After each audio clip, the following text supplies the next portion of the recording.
nós estaremos retornando desse conteúdo, Geografia de Alagoas, então vocês não perderam nada. Os que assistiram vão ter um reforço, tá beleza? Essa é a proposta do curso, ninguém perde nada aqui, tá? E nós estaremos hoje analisando o conteúdo de Geografia Geral, tá bom? Dando assim uma ênfase legal na questão voltada para atualidades. Boa noite, tá certo? Então vai ser um conteúdo que vai ter aí um pensamento e sentimento e função dúbia, tanto para Geografia quanto para atualidades, tá bom? Deixa eu me identificar aqui para os senhores novatos. Tá aqui, professor Brechó. O nome é lindo. E aí, cara, Samurai.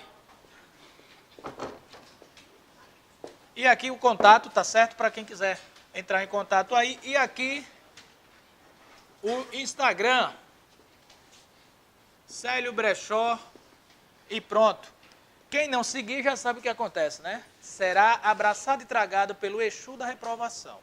Então segue Célio Brechó. Se eu fosse vocês, eu seguiria agora, antes de chegar e cruzar esta porta. Ele já está aí para abraçar quem não seguiu no Instagram, tá? Segue que eu sigo de volta. Meninos, olha só.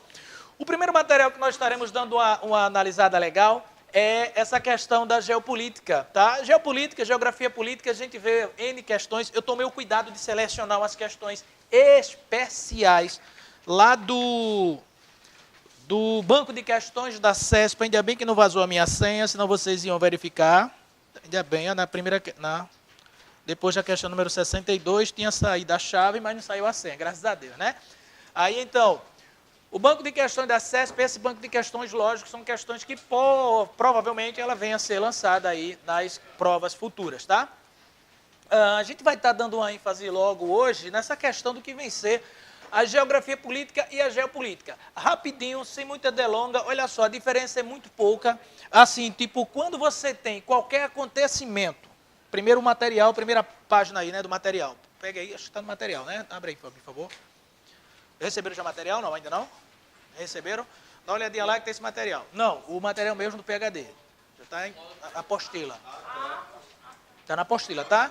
Vamos seguindo pela apostila esse material, tá? Está na apostila. Diferença, gente, geopolítica e geografia política. Olha só, a geopolítica é todo e qualquer conteúdo que, ao acontecer, envolva mais de uma nação. Vou repetir. Geopolítica é todo e qualquer assunto que envolva mais de uma nação.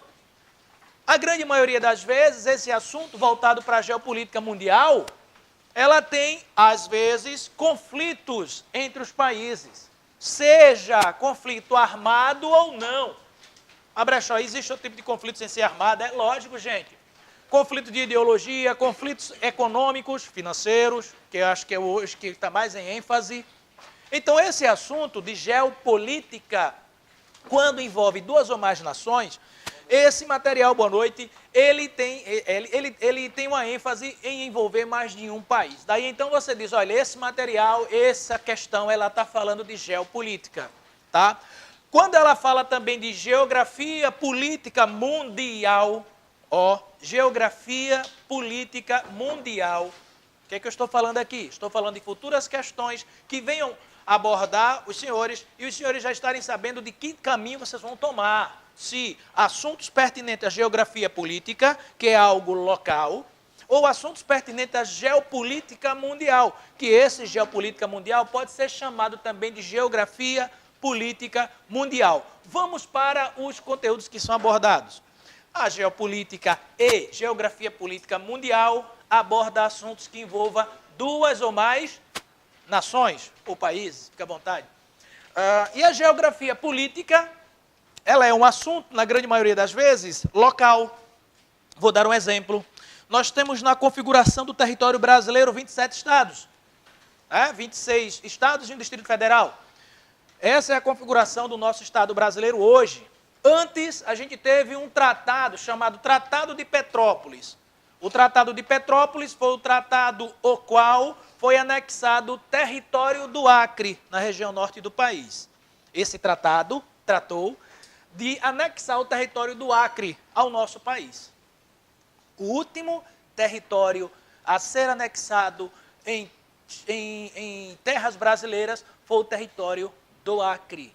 Porém, o último estado a ser criado no Brasil foi o estado do Tocantins. Olha a diferença. Território, estado. Olha só. O último estado a ser criado após a Constituição de 88 foi o estado do Tocantins. Ele foi desmembrado do estado de Goiás, que hoje pertence à região norte do nosso Brasilzão, tá bom? Então, este assunto, olha só, este assunto de brigas entre Brasil e a Bolívia. Olha só, Brasil e Bolívia brigando pelo território do Acre. Este assunto os senhores entendem como geopolítica, ou geografia política mundial, ou geografia política apenas? Geografia política mundial ou geopolítica, perfeito. E por que não é geografia política apenas, Brechó, sem o mundial no final? Não é geografia política porque não foi algo que envolveu apenas o Estado brasileiro. Foi algo que envolveu outras nações. Quais, Brechó? Tanto a Bolívia quanto os Estados Unidos, que foi ele o intermediador, através do Barão do Rio Branco, negociou e teve que, de repente, fazer com que o Acre pertencesse ao Brasil. Lógico, o Brasil teve que dar uma contrapartida em dinheiro, o Brasil pagou para isso, para ter o Acre. O Brasil deu um pedaço do seu território para que a Bolívia tivesse acesso ao Rio Amazonas, para ter acesso ao Oceano Atlântico. Isso aconteceu, mas teve situações, para vocês terem ideia, que envolveu mais de uma nação. 3 ao todo, Brasil, Estados Unidos e Bolívia. Então, esse assunto, ele está encravado na geopolítica ou geografia política mundial. Já a criação do estado do Tocantins foi algo interno, só interessou ao Brasil. O surgimento ou a transferência da sede do Administrativo Nacional, que hoje chama-se Brasília, do Rio de Janeiro para o centro-oeste brasileiro, foi um assunto interno, só interessa a política interna brasileira. Logo, geografia política. Beleza? Esse é o adendo aí para a gente saber separar o joio do trigo, freio de caminhão com o freio Damião, tá? Aí a gente vai estar analisando aqui alguns pontos que foram abordados, que está aí na apostila dos senhores. Sigam, por favor. Saindo dessa questão da geopolítica, da geografia política, a gente vai entrar agora nessa questão da nova ordem mundial, tá bom? Material com os senhores aí. Daqui a pouco a gente parte para as questões. Olha só, a nova ordem mundial não tem nada a ver, gente, com essa situação que algumas pessoas estão lendo aí, pessoas apocalípticas, tá? Ficam lendo teorias dos Illuminatis, não tem nada a ver isso aí, pelo amor de Deus, tá? Ao invés de estar lendo essas besteiras, da conspiração dos Illuminati, tem nada a ver. Busca estudar para concurso público. Deixa para ver essas questões de apocalipse depois que você tiver com o dinheiro no bolso. Morrer liso é foda, né? Então, pense. Então, essa situação de você analisar agora comigo, a nova ordem mundial, esta nova ordem mundial, ela está focada, presta bem atenção, não é nada difícil, ela está focada na posição de que cada país hoje possui com relação ao seu poderio econômico. Mas tu vai ver agora, junto comigo, que esta divisão, digamos que elaborada pelos Estados Unidos, o Banco Mundial, ONU, tá? Tem o aval desse povo também, esta divisão, vocês vão analisar comigo, ela não apenas está fundamentada dentro do fator econômico de cada país. Tu vai ver comigo que isto tem a ver também com etnia socioeconômico. Vocês vão ver. Vem comigo aqui, ó. Dá uma olhadinha. A gente, antes, né, existia um mundo chamado mundo bipolar. Vai aí um pouquinho de história. Top, hein, para vocês também, junto com geografia. O mundo bipolar era configurado naquela situação que existia os Estados Unidos do lado capitalista e a União da República Socialista Soviética defendia a filosofia o quê? Socialista. A gente aprendeu isso no colégio secundarista e hoje a gente tem em mente disso aí. Mas o que foi que aconteceu? Foi percebido que o lado capitalista era o lado mais desenvolvido da cidade de Berlim, na Alemanha, a qual se estabeleceu ali a divisão após a Segunda Guerra Mundial. Neste período do mundo bipolar, falava-se muito naquela Guerra Fria, que não teve nada a ver com gelo, nem tampouco Guerra dos Polos. A Guerra Fria foi porque não houve disparo de arma de fogo. Tá? Guerra Fria, ela é configurada com essa nomenclatura porque não houve disparo de arma de fogo.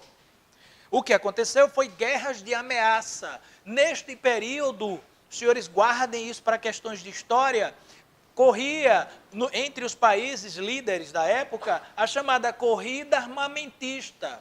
Ela aconteceu neste período da Guerra Fria. Qual foi o período, Brechó? Pós-guerra, Segunda Guerra Mundial, de 47 em diante, até o ano de 1989, que a gente vai chegar na queda do Muro de Berlim, dissolução da União Soviética, dissolução da Iugoslávia, formação dos blocos econômicos e aqui na aula do Brechó no dia de hoje. Viajamos de lá para cá, tá vendo aí? Rapidinho, sem gastar R$1. Olha só. Aí a gente tem o que no mundo bipolar? Estados Unidos, capitalista, União da República Socialista Soviética, socialista. O que é que se configurava no momento, Brechó? Corrida armamentista. Se eu pensar e gravar isso na minha mente, eu respondo quantas questões? 90%. 90%, tanto de história como de geografia. Tá? Período pós-guerra, divisão dos países, superpotências. Quais que saíram vitoriosas? Estados Unidos, União Soviética. União Soviética controlava os países que tinham que aderir à filosofia socialista e do lado ocidental do planeta, os países que aderiam ao sistema capitalista americano. Lógico, não todos, temos algumas exceções. Cuba é um deles, é uma dessas exceções. Venezuela, hoje, também, tá bom? E quem está querendo também aparecer no cenário também, a Bolívia, junto com a Guatemala, tá? Estão querendo aí aparecer no sistema socialista também. Mas isso é um outro assunto que a gente vai se aprofundar depois. Passamos desse mundo bipolar, desse pedaço da história onde o mundo estava dividido de maneira bipolar. Aí a gente vai caminhando. O que é que acontece com este caminhar nosso ao chegar ali nessa divisão agora, dos anos 50 a 60, Guerra Fria, a gente vai caminhando e chegamos aí na chamada unipolaridade. Esse período da unipolaridade, olha, da bipolaridade, Guerra Fria, e agora para a unipolaridade, pós-Guerra Fria. Pós-Guerra Fria. E o que foi que aconteceu no pós-Guerra Fria? Preste atenção. Quando a gente viu a queda do Muro de Berlim em 89, o avanço do capitalismo, inclusive nas regiões orientais do planeta Terra, dominadas pela União Soviética. A gente viu o progresso caminhando mais ainda. O que foi que causou depois da queda do Muro de Berlim? A União da República Socialista Soviética, ela se dissolveu. Como assim, Brechó? Ela era formada por vários países. União das Repúblicas Socialistas. Olha só, União das Repúblicas Socialistas. Vários países deixaram de fazer parte da União da República Socialista Soviética. Aí desaparece a URSS e surge a Rússia. A Rússia, ela, através do seu presidente à época, Mikhail Gorbachev, ele não proibiu, à época, após a queda do Muro de Berlim, com as pessoas, os governantes, o povo, querendo o capitalismo, ele não deu a sua opinião contrária, ele simplesmente ficou neutro. Ele disse, olha, país fulano de tal, Uzbequistão, Quirguistão, Quirguízia, Turcomenistão, vocês querem seguir o capitalismo? Fiquem à vontade. Vão seguir o capitalismo. A gente não vai intervir, nem militarmente e nem tampouco com sanções econômicas. E assim os países que formavam a União Soviética se dissolveram e formaram o SEI, Comunidade dos Estados Dependentes. Está aí no material dos senhores. Está no material dos senhores. Formaram o SEI, Comunidade dos Estados Independentes. Tá? Esses países.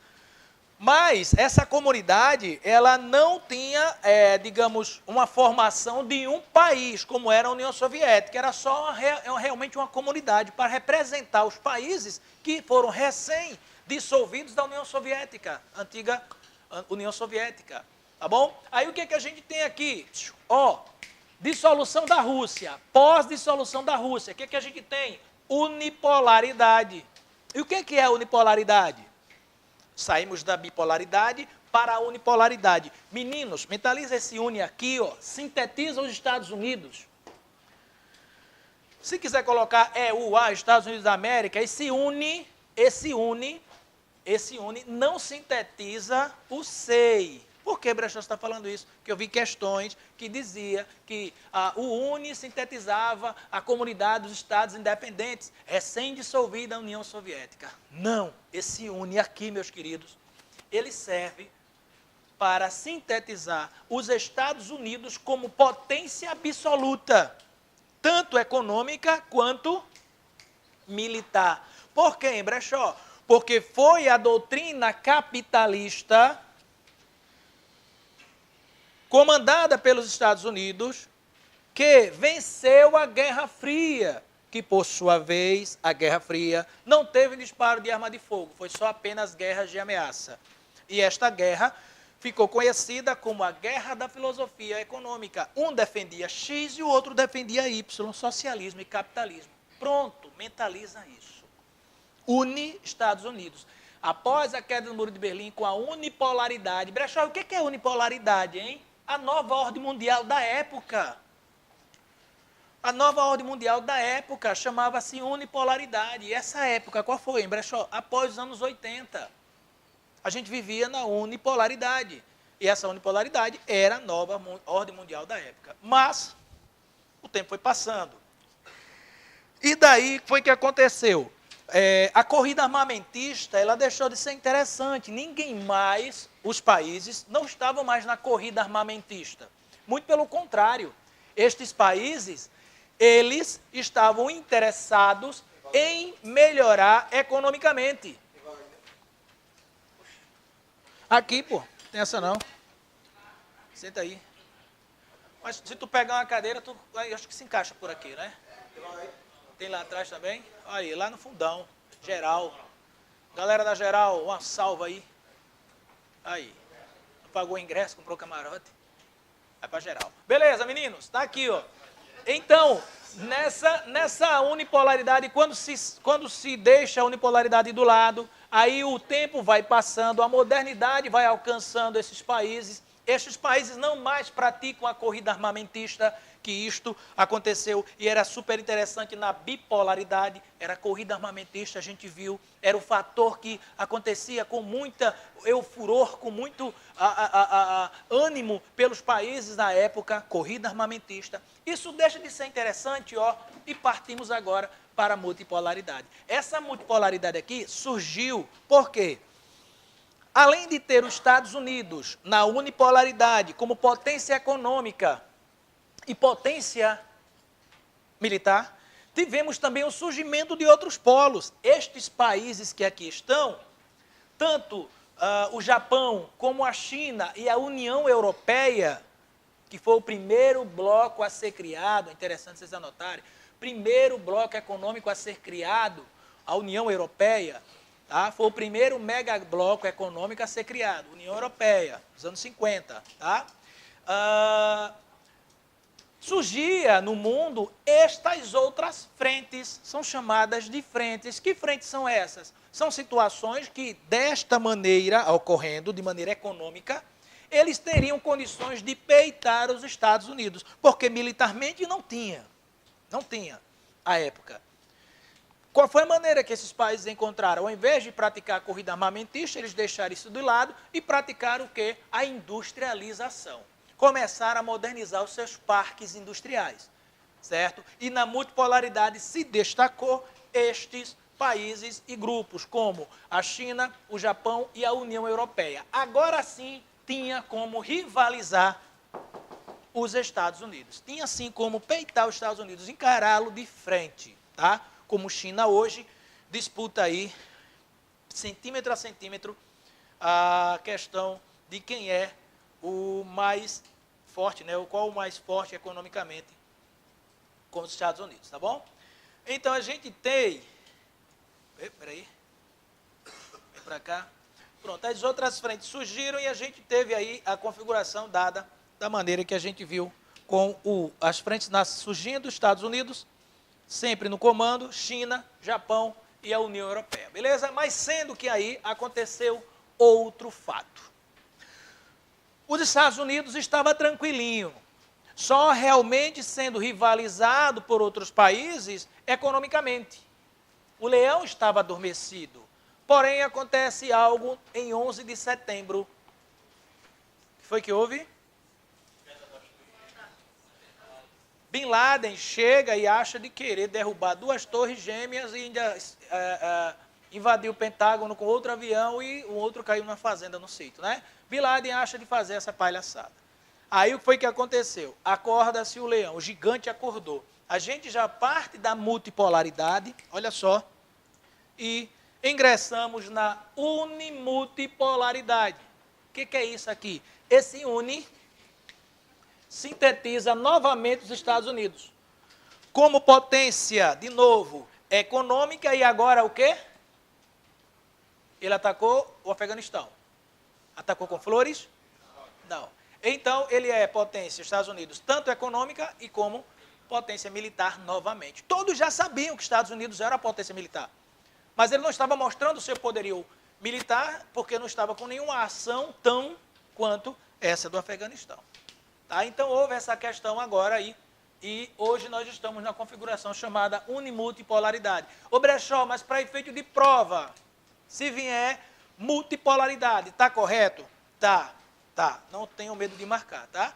A geopolítica mundial hoje, a nova ordem mundial hoje, ela se configura pela multipolaridade, tá certo? São os multipolos. O que significa, Brechó, multipolaridade? São os multipolos econômicos que a gente encontra. Quem são esses multipolos? Quem pode me dizer? Quem são os blocos econômicos? Os blocos econômicos. Por quê, Brechó? Nós tínhamos, na época, a divisão do mundo bipolar, esta aqui.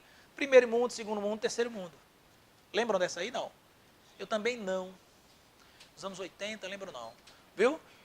Primeiro, segundo, terceiro mundo. Aí o que foi que aconteceu hoje? O que é que nós temos? Qual a configuração que nós temos hoje? Ao invés de primeiro mundo, segundo mundo, terceiro mundo. Países desenvolvidos e países subdesenvolvidos. Aí nesse sub a gente tem uma outra divisão. Qual é? Os emergentes. Beleza? Os países emergentes. Guarda isso. Estamos caminhando. Vamos lá. Aí a gente chega agora nesta nossa querida chamada de nova ordem mundial. Está aqui a nova ordem mundial, que não tem nada a ver com essas teorias iluminatis, Lindenberg, não tem nada a ver isso aí, por favor, vamos estudar. Não vão ler essas besteiras, não. Pensa nisso. Porra, se for verdade, vou morrer liso. Então não tem para quê, tá? Vai fazer concurso, tá bom? Vem comigo aqui, a gente está aqui para isso, para ajudar. Aí você dá uma analisada. Brechó, me diz uma questão que pode ser explorada avaliando este mapa, que já caiu algumas vezes. Olha, meninos, a gente tem que aprender o seguinte, que cartograficamente, o planeta Terra, ele é dividido em norte e sul, levando em consideração a linha de quê? Do Equador, muito bem. A gente tem aqui o nosso querido norte e a gente tem aqui o nosso querido sul. Top, lindo. Cartograficamente. Quando a gente vai analisar geopoliticamente, tá? A gente vai analisar essa situação geopoliticamente, ou de acordo com, melhor dizendo ainda, de acordo com a nova ordem mundial, você vai olhar ali e eu vou perguntar para vocês. Vou logo dizendo aqui. Austrália e Nova Zelândia, tá, gente? Aqui é a parte da América entre Canadá e Estados Unidos, aqui a Europa e o restante da União Soviética. Aí eu pergunto aos senhores aí, dá uma olhadinha na Austrália. Cartograficamente, a Austrália pertence a qual porção do planeta? Hemisfério Sul, perfeito. E, de acordo com a nova ordem mundial,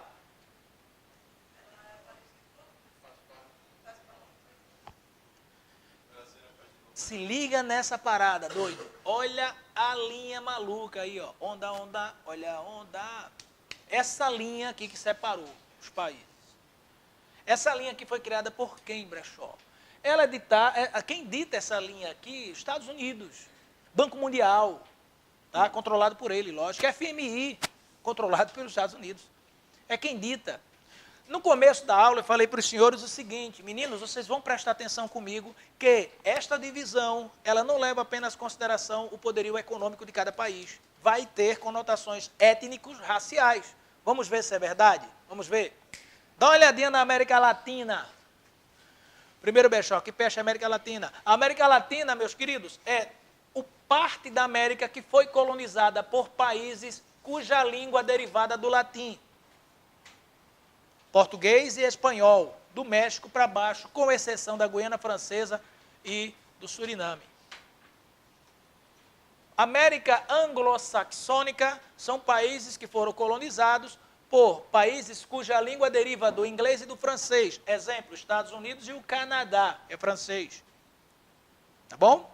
O Alasca também, lógico. Anglo-saxônica, latina.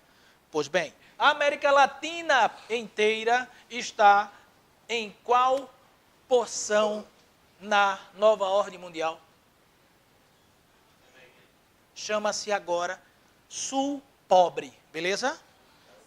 Mas é Sul Pobre ou subdesenvolvido, beleza? Não mais usaremos o termo Sul quando formos analisar a porção do nova ordem mundial. Quando a gente for analisar cartograficamente, a gente usa apenas Sul ou Norte. Quando a gente for analisar com relação à nova ordem mundial, Norte rico e Sul pobre. Guarda isso. Vem para cá. Estados Unidos. Ele está tanto no norte cartográfico como no norte da nova ordem mundial. Dá uma olhadinha agora na União Soviética. Rússia, tá? Vamos acabar com essa União Soviética. Rússia. Dá uma olhadinha lá na Rússia. A Rússia, cartograficamente, faz parte de que porção? E na nova ordem mundial? Norte rico. Peraí, brechó, tem alguma coisa errada. A Rússia no norte rico? A Rússia é um país rico? Não, porque ela faz parte do BRICS. E quem são os BRICS? Os países emergentes. Daqui a pouco a gente vai ver eles. Não se preocupa, aquele que não entendeu o que eu estou falando aqui, a gente vai chegar nele, tá? Beleza? Brechó, então, por que a Rússia está ali, hein? Aí é que vai valer aquela história. Olha como um assunto puxa o outro. A CESP é a peste. Olha como um assunto puxa o outro. Qual foi a história que eu contei lá no início? Guerra Fria, dissolução da União Soviética e o presidente à época, que eu disse, guardem isso, o presidente à época, que não interessa o nome dele, mas é Mikhail Gorbachev. Qual foi o posicionamento dele quando na dissolução da Rússia? Neutro. Então, o que foi que a Rússia ganhou com os Estados Unidos, FMI, Banco Mundial? Bônus, ficou bonitinho na fita, ele ficou quietinho. Quanto aos interesses americanos, não foi isso? O governo ficou quietinho? Pode sair, foi isso. Por isso que a União Soviética, que hoje é Rússia, ela faz parte desse norte rico, que não cabe a ela por ela ser emergente. Essa é a resposta, meninos, guardem isso. Porque ela pode explorar essa situação, tá? A Rússia, com a sua situação de país emergente, faz parte, na nova ordem mundial, do norte rico. Esta posição foi alocada pelo Banco Mundial, Estados Unidos e FMI, devido às devido às melhores condições financeiras e empréstimos virtuosos que esta nação tem ofertado para o FMI. Certo ou errado? Errado que a Rússia não empresta dinheiro, quem empresta é o FMI. E segundo, que a posição da Rússia, bonitinho na foto, fazendo parte do norte rico, só tem um fator. Foi devido à posição adotada pelo governo russo à época da dissolução da União Soviética.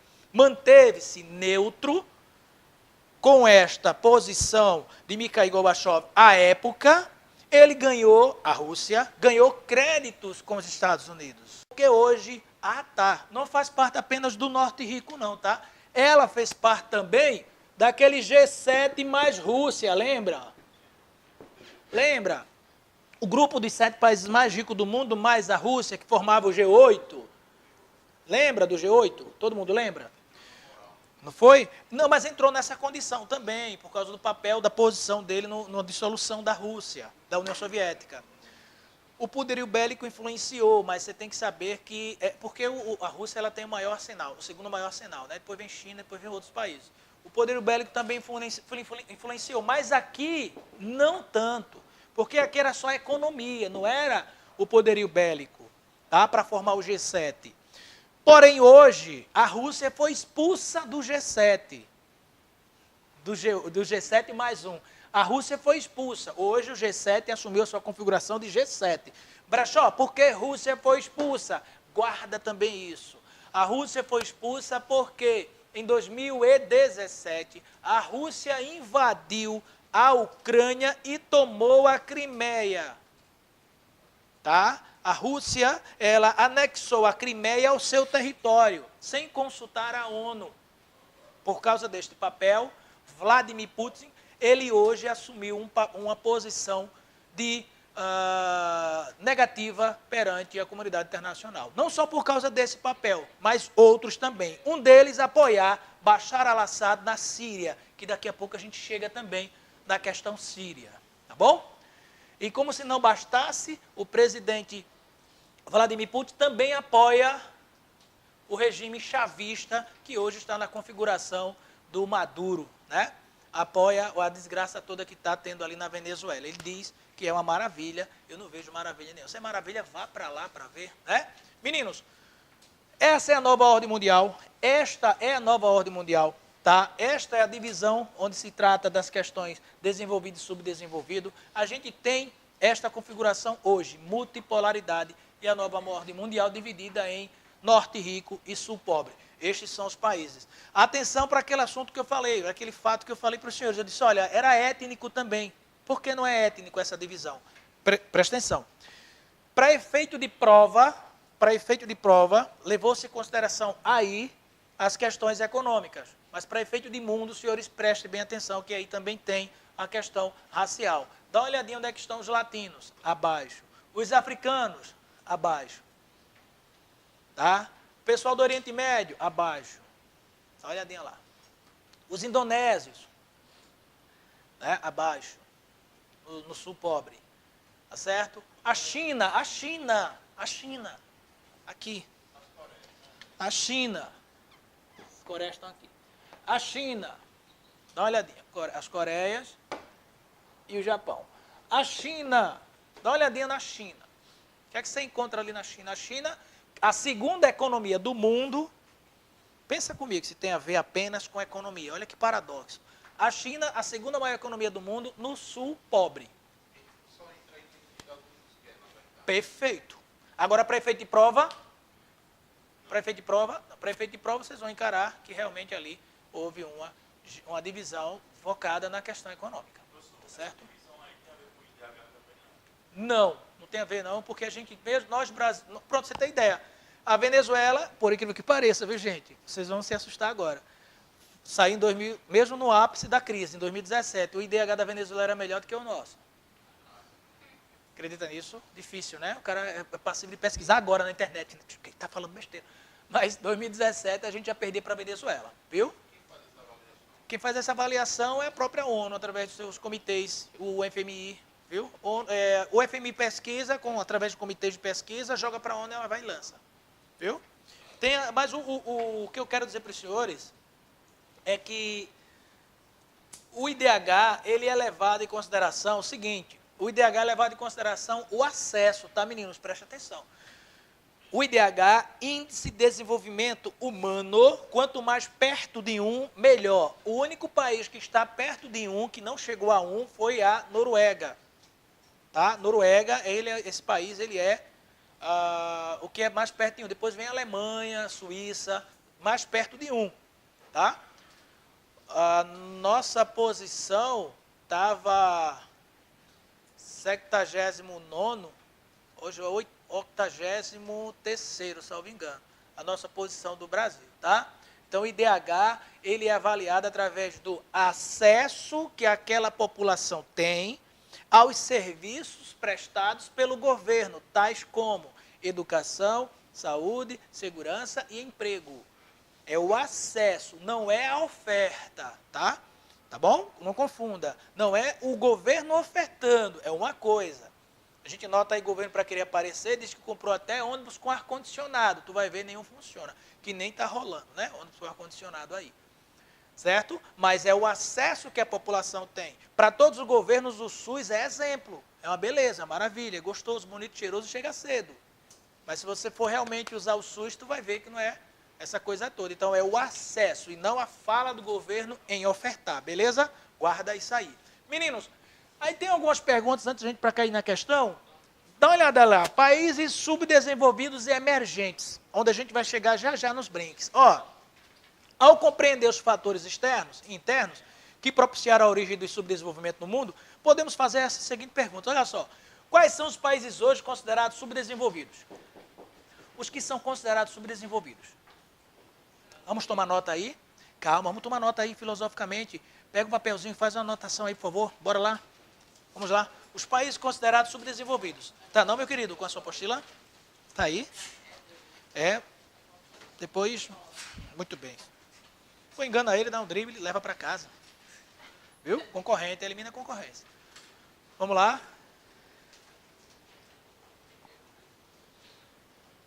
Países considerados subdesenvolvidos, tá? Vamos lá. São aqueles que São aqueles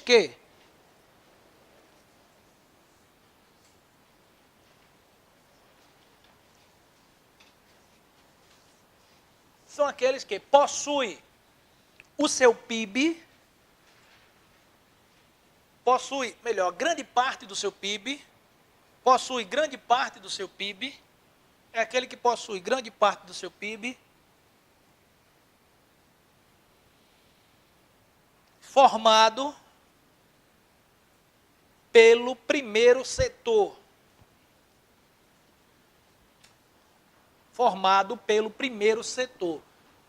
Aí, meus queridos, a gente vai lembrar também do que vem ser o primeiro setor, o segundo setor da economia, não é isso? Vamos fazer uma relembragem aí legal. Olha só, o primeiro setor da economia é o extrativista. É aquele que é ligado à natureza, é aquilo que eu planto, é aquilo que eu crio, é aquilo que eu extraio da natureza. Brechó, eu tenho uma madeireira, que setor eu pratico? Primeiro. Brechó, papai tem uma fazenda, crio peixe. O que é que eu pratico? Primeiro. Ó, Brechó, não crio peixe não, planto tomate, numa chácara que eu tenho. Qual é o setor da economia que eu pratico? Primeiro. Belezinha? Entenderam o que é o primeiro setor? Tá tudo claro aí? O segundo setor da economia é a indústria de transformação, na maioria das vezes. A indústria, ela se alimenta do que o primeiro setor fornece. O primeiro setor, ele é conhecido como fornecedor de commodities. E o que é a commodities, Brechó? A matéria-prima, beleza? Recapitulando, ó, o primeiro setor é aquele voltado ao extrativismo. Plantio, criação, extração, tá? Colheita. Primeiro setor, deixa ele lá guardadinho. Qual é o papel desse primeiro setor? Fornecer commodities. Ô Brechó, por que tu não usa logo matéria-prima e fica confundindo aí? Eu uso commodities que eu preparo vocês para o combate. A CESP, ela é maliciosa. Aí ela sabe que todo mundo sabe o que é matéria-prima e bota commodities. Derruba quantos? Mais da metade, né? Então o Brechózinho está preparando já para isso. Ó, commodities, tá? Aí você sabe que essa commodities é a matéria-prima. Essa matéria-prima é fornecida para o segundo setor. Quem é o segundo setor? Indústria, perfeito. Qual é o papel dessa indústria? Processar ou transformar estas commodities fornecidas pelo primeiro setor, transforma essa commodities e joga para quem, meus queridos? Para o terceiro setor, que é o comércio e a prestação de serviços. Belezinha? Firmaram bem aí? Oi.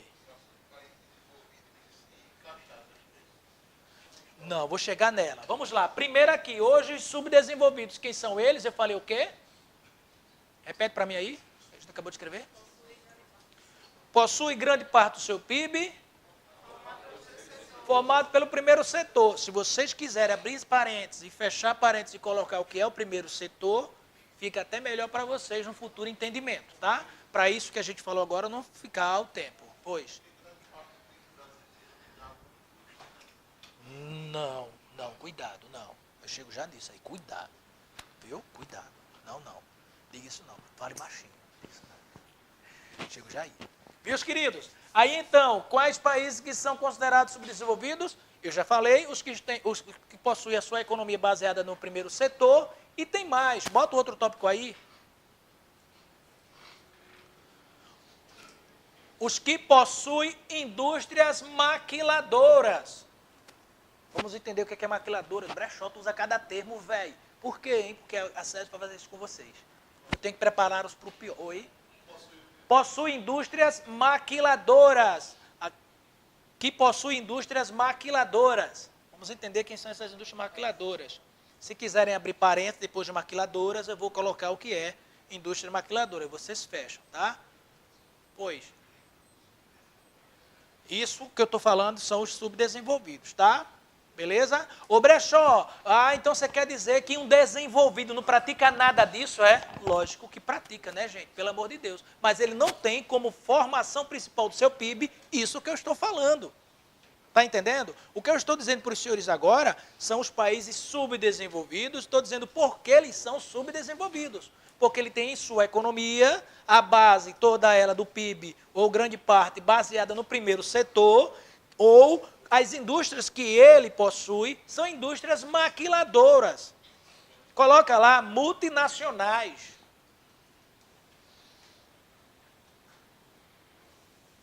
São indústrias maquiladoras ou multinacionais. Mesma coisa. Dá exemplo aí, Brechó, entendi, foi nada. Dá exemplo aí, na hora. Bora lá.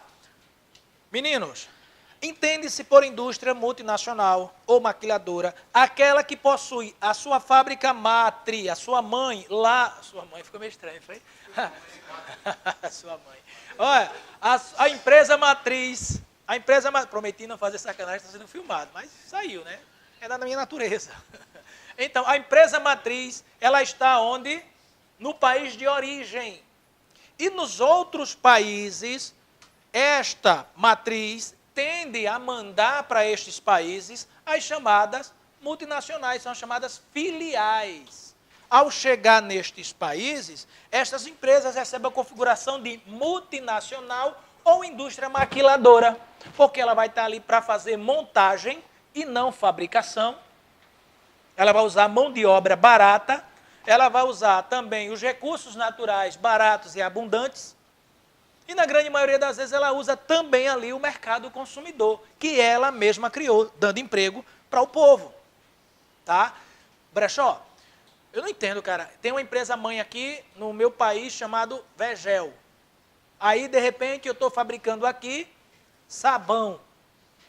Tá bom demais aqui. Aí eu vou ter que abrir uma outra fábrica num outro país. Não é muito longe, não. Não é melhor pegar aí. Não, por quê? Se você for abrir aqui, o país que tem um grau de indústria muito alto, ele tende a ter uma mão de obra qualificada, cujo salário desta mão de obra é muito caro. É muito caro. E eu vou explorar nos países subdesenvolvidos a mão de obra barata deles. E ainda levo na vantagem a chamada disparidade cambial. Deu a peste. O que é isso? Bora lá. O mundo compra em dólar, beleza? Beleza. O dólar é a moeda mais forte, entre aspas, para comércio, porque tem o euro, tem a libra, enfim, não vamos entrar nessa parte monetária tão profunda. Mas o dólar, o mundo compra em dólar, não é isso? A disparidade do dólar para o real não é muito alto? Não é muito alto? Eu pagando 100 dólares por hora lá nos Estados Unidos, é melhor pagar 100 dólares lá ou 100 reais aqui? Entendestes como é a situação? É por isso que estas empresas, inteligentemente, elas mandam as filiais para os países, na maioria das vezes, subdesenvolvidos, carentes de emprego, sedentes de emprego, nosso caso, tá? Com mão de obra qualificada, com o mercado consumidor a ser formado por ela mesma, que ela vai pagar um salário para esse povo que está desempregado, ela já forma um poderio de compra, ela vai produzir aqui carros populares. Grande negócio. Grande negócio. Ainda tem mais. O carro que ela vende lá, 10 mil reais, ela empurra aqui a 30 mil e tem gente que acha que está fazendo o melhor negócio do mundo comprando carro zero nesse país, que não existe. Tá? Pagar 50, 60 mil num carro popular, que lá com 15 mil reais tu compra. Na Argentina mesmo, precisa nem muito longe, de 20 mil tu compra um Gol topado de tudo que você imaginar, topado de tudo. Né? Essa redundância é a parte. lá naquela região, tá? Por que brechó isso? Aí vem taxa cambial, vem imposto, não é bom a gente entrar nisso aí não, senão vocês endoidam, vão ficar igual a mim. É melhor focar no assunto de concurso, tá? Meninos, essas duas situações sintetizam aí os países subdesenvolvidos de maneira bem sucinta, tá? Eu não quero me aprofundar mais em problemas sociais, essas coisas todas não vai chegar, porque isso vocês já sabem, mas esses dois pontos são os primordiais, tá bom? Nações como Brasil e China também são consideradas subdesenvolvidas? Lógico que são nações subdesenvolvidas, a gente até colocaria ali mais. A Rússia, tá? Eu botaria ali Rússia também, porque ela está fazendo parte da nova ordem mundial do norte, como a gente já viu, do norte rico, e ela, na economia, ela é um país subdesenvolvido. Inclusive, pasmem, senhores, o PIB brasileiro é maior do que o PIB russo. Brechó, é sério? É. O PIB brasileiro, ainda com toda a desgraça, é maior do que o PIB russo, tá? Só que o IDH de lá é melhor, é outra situação, o IDH, tá certo? Como eu já falei para os senhores, IDH é o acesso que a população tem aos serviços ofertados pelo governo, tá bom? Então, são sim, vamos adiantar. A gente vai falar agora dos emergentes. Os emergentes são esses países que eu falei para os senhores, que são países que têm uma economia tranquila como é a nossa, mesmo com essa problemática, a nossa economia ela é tranquila, ela se reergue rapidamente, é uma economia forte, sólida, a economia brasileira. E para ser um país emergente, o país tem que ter uma economia sólida, tá? Sólida, quando eu falo, é porque passando por problemas se recupera rapidamente, como é o nosso Brasil. Vocês sabem disso. Estados Unidos desenvolvido, mas um país como também passou por crise e se recupera rapidamente. Mas um país como o nosso, também ele passa por crise, como já passou, ainda estamos aí na ressaca da crise, mas a gente se recupera, tá? A gente se recupera rapidinho porque nós temos uma economia sólida, tá bom? Então os emergentes são países que têm uma economia sólida, além disso, estes países, eles possuem um governo democrático, ou, pelo menos, um governo que o povo se sinta representado, que é o caso da China, né, que não vê democracia na China, né? Você olhar direitinho. Que o povo se sinta representado e que tenha indústrias. Porém, essas indústrias são o quê? Multinacionais, ou indústrias maquiladoras. Então, senhores, está aí o que vem ser um país emergente, tá bom? Sem medo de encarar essa banca de frente, para dar rasteira nela, tá certo? Está aqui o seu produto, o produto interno bruto deles são formados pelos setores onde a gente tem uma presença marcante ali das indústrias maquiladoras ou multinacionais, e temos os países emergentes aqui, os senhores estão vendo, dentre eles também, a gente tem a Coreia do Sul, Singapura, Taiwan, estes aí, na nova ordem mundial, na geopolítica mundial, são chamados tigres asiáticos. Por que tigre asiático, Brechó?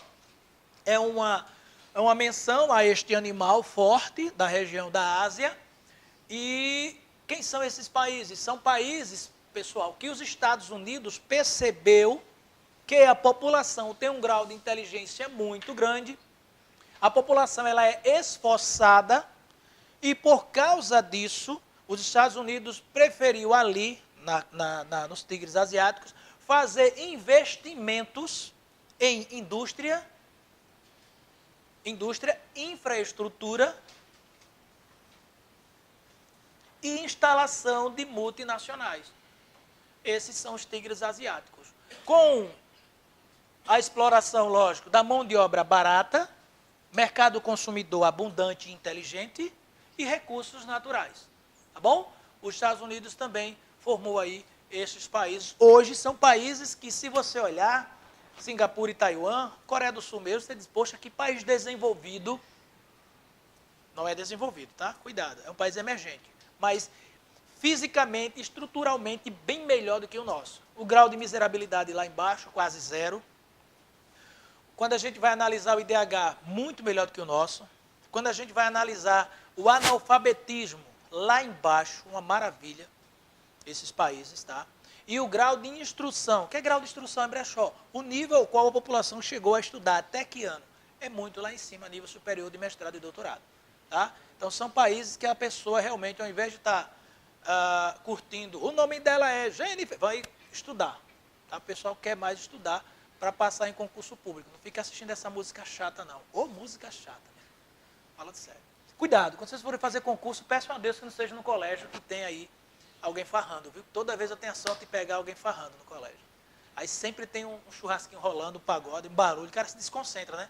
Deveria ter uma lei que proibisse isso. Tá bom? Então, vamos lá, a gente partindo agora para o que vem ser globalização, meninos.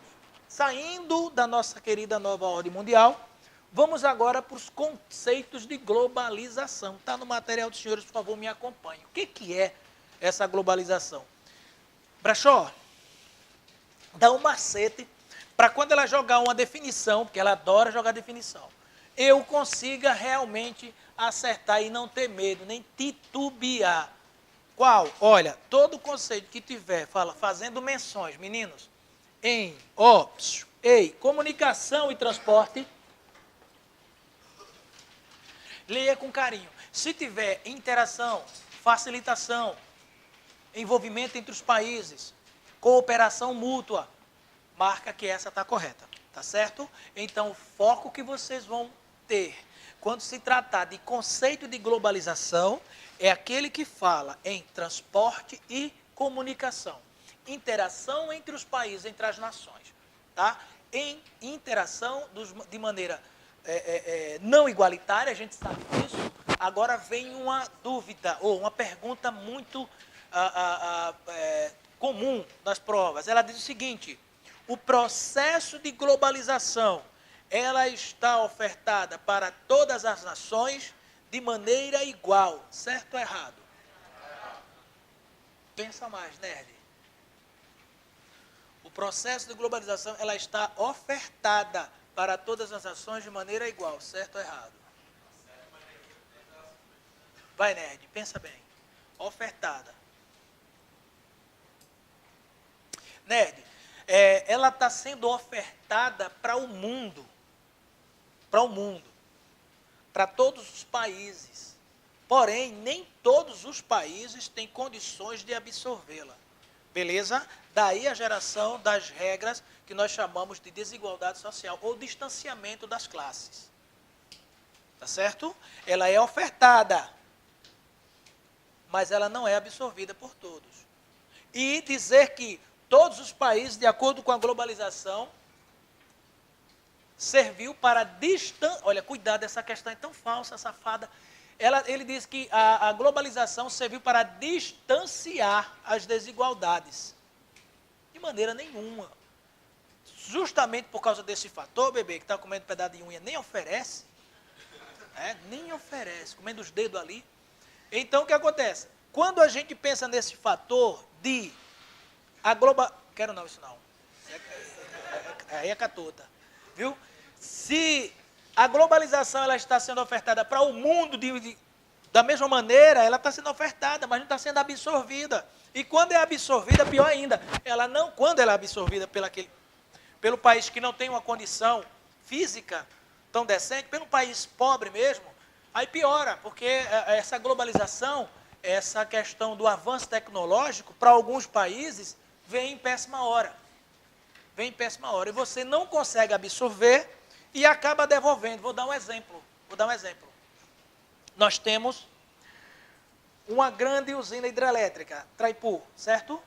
Bicontinental, ou seja, binacional. Ela é tanto brasileira quanto... Chuta. Começa com Pá, termina com Uruguai. Diz aí. Paraguai. Então, tanto brasileira como paraguaia, essa usina, ela gera tantos 1000 megawatts hora, mas sendo que, olha só que loucura, o Paraguai, ele não tem em suas redes de transmissão tecnologia o bastante para absorver todos os quilowatts gerados por esta usina. O que é que ela faz? Não manda, não, ele vende para o Brasil. Moral da história, quem construiu essa usina foi o Brasil. Só porque toca lá no Paraguai, ele tem direito a 50%. Tá? Porque é uma barragem, né? Quem construiu todinho foi o Brasil. Tá? Então tá aí o que vem ser esse conceito de globalização. Uma outra situação dessa globalização é isso aqui, meninos. Olha, dá uma olhadinha. Eu encontrei uma questão assim, ó. Eu trouxe esse material em negrito porque eu encontrei a questão assim. foi que ela dizia, olha que loucura, ela dizia assim, sobre a globalização é de que ela está em constante evolução e transformação, de modo que a integração mundial por ela gerada é cada vez maior ao longo do tempo. Mas na questão, dizia que ela já tinha chegado no seu ápice de evolução e que hoje estava no processo de estagnação, que não poderia mais expandir, mais ou menos assim a ideia que ela passava, a questão. E estava errada. Ela dizia que a globalização hoje em dia já alcançou o ápice do seu modernismo, não mais tendo para onde avançar, pois temos em todos os países a interligação dos meios de comunicação. A gente tem em todos os países a questão do meio de comunicação. A gente tem, em qualquer país hoje tu encontra alguém com celular. Quando não com celular, normal, tu encontra alguém com celular via satélite, até as tribos indígenas, né? A gente tem aí. Mas não ela não estagnou. Ela realmente ainda está avançando. Não sabemos nem qual vai ser o seu final. Eu vi também nas questões, quando ela fala de aldeia global. Esse termo aldeia global, ele vai servir para sintetizar justamente a aproximação dos países com relação ao processo de modernização dos meios de comunicação.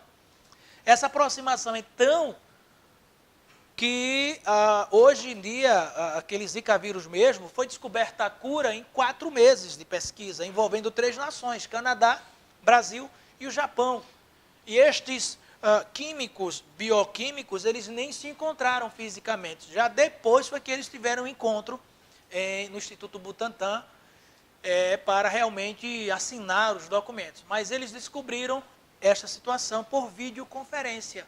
E em 3 meses, no 4º mês já estava sendo criado, já estava sendo descoberto o porquê da microcefalia, o porquê dessa questão toda aí, que disseram que era uma injeção dada pelos Estados Unidos para não sei o quê, teste de não sei o quê, um monte de coisa. Os caras pegam umas besteiras na internet e começa, fim do mundo, aí quem tem determinadas situações aí que fica dizendo logo que é o apocalipse, né? Então, vai esperar o apocalipse? Vai morrer liso?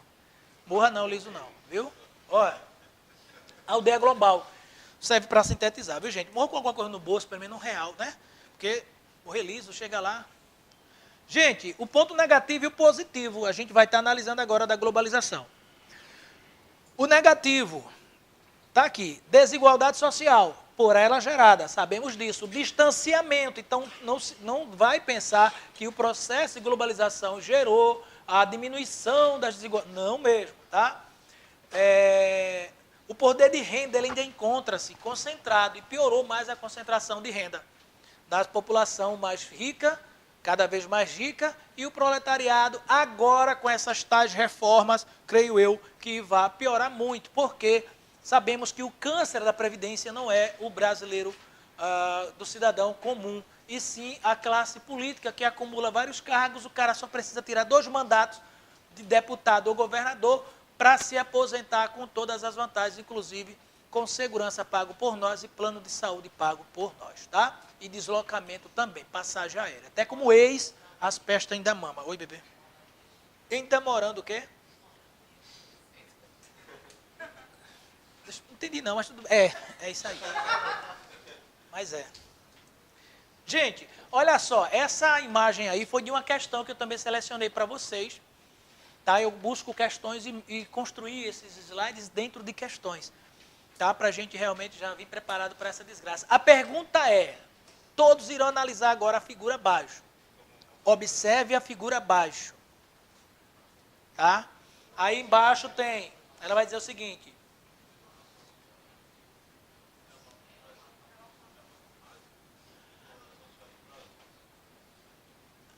As diferentes sociedades têm acesso, as diferentes sociedades estão inclusas no processo de globalização. Certo ou errado? Olha só, as diferentes sociedades estão inclusas no processo de globalização. Certo ou errado? Então, o processo de globalização ele não é ofertado para todos? É ofertado para todos. Olha aquela que eu falei lá no começo, aí eu cobro logo no final. Toda vez eu faço isso.